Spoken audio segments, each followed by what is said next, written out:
হল আপোনালোকে বাৰু কেতিয়াবা হিমালয়ৰ নাম শুনিছেনে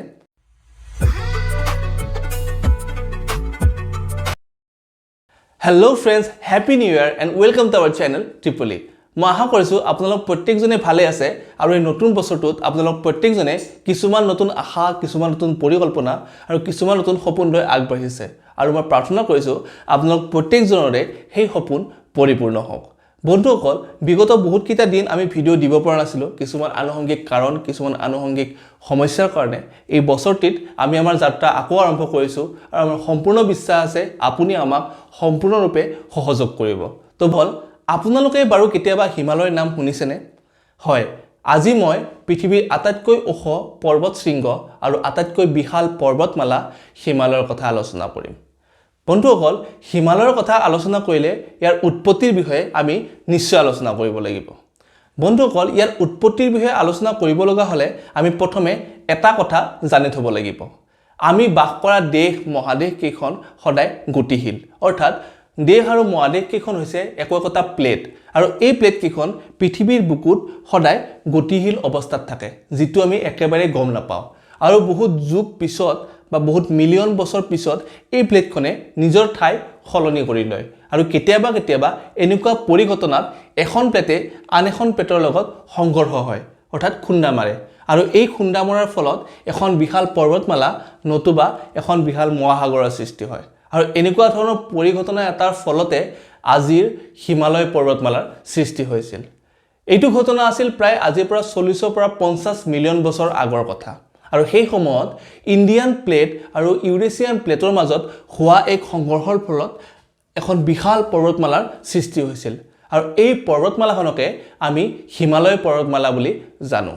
বন্ধুসকল, হিমালয় পৰ্বতমালাখন ইমানেই বিশাল যে ই পৃথিৱীৰ 5খনতকৈ বেছি দেশ আৱৰি আছে। এই দেশকেইখন হৈছে প্ৰায় ইণ্ডিয়া, ভূটান, নেপাল, পাকিস্তান, আফগানিস্তান আৰু চাইনা।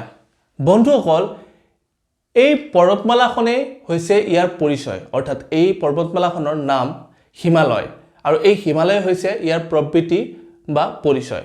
হিম মানে হৈছে বৰফ আৰু আলয় মানে হৈছে ঘৰ, হিমালয় অৰ্থাৎ বৰফৰ ঘৰ। এই হিমালয় পৰ্বতমালাখনত ইমানেই বৰফ আছে যিটো আপুনি মই কল্পনা কৰিব নোৱাৰো। কোৱা হয় এই হিমালয় পৰ্বতমালাখন যদি কেতিয়াবা গলিব লগা হয় তেতিয়াহ'লে এই গোটেই দেশবিলাক বুৰ যাব পানীৰে আৰু আপুনি মই জীয়াই থকাৰ কথা ভাবিবই নোৱাৰিম। হিমালয় পৰ্বতমালাখন যিমানেই ধুনীয়া ই সিমানেই ৰহস্যময়ী।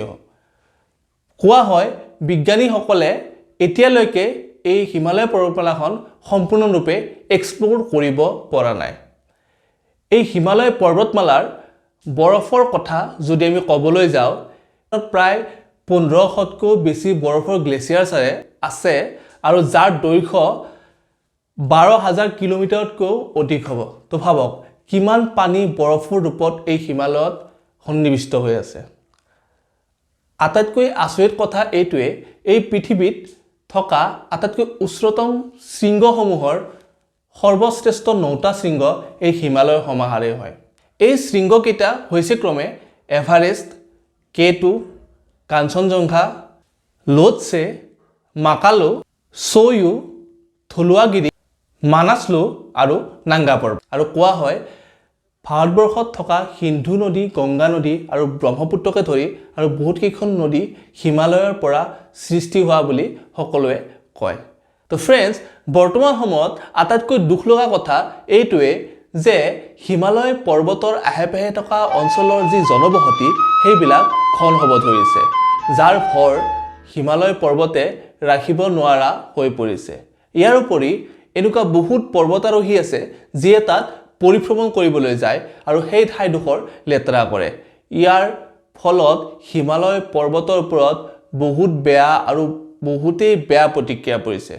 সেইবাবে বৰ্তমান সময়ত হিমালয় পৰ্বত গলিব ধৰিছে আৰু ইয়াৰ লগে লগে তাৰ জলবায়ু এতিয়া সলনি হ'ব ধৰিছে আৰু এনে এটা দিন দূৰত নাই যেতিয়া সেই হিমালয় পৰ্বত সম্পূৰ্ণৰূপে গলিব আৰু আপুনি মই পানীৰ মাজত কৰবাত আবদ্ধ হৈ থাকিবলগীয়া হ'ব।